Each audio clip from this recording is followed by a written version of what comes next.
பொறுமை என்றால் ஒரு வகை அமைதி, ஏழை என்றால் அதில் ஒரு அமைதி.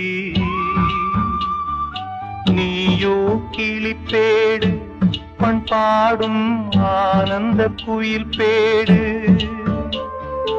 ஏனோ தெய்வம் சதி செய்தது, பேதை போல விதி செய்தது. கண்ணே கலைமானே கன்னிமயிலென கண்டேன் உனை நானே. அந்திப் பகலுனை நான் பார்க்கிறேன், ஆண்டவனை இதைத்தான் கேட்கிறேன். ராரிராரோ ஓராரிரோ. சோறு போட தாயிருக்கா, பட்டினிய பார்த்ததில்லை, தாயிருக்கும் காரணம்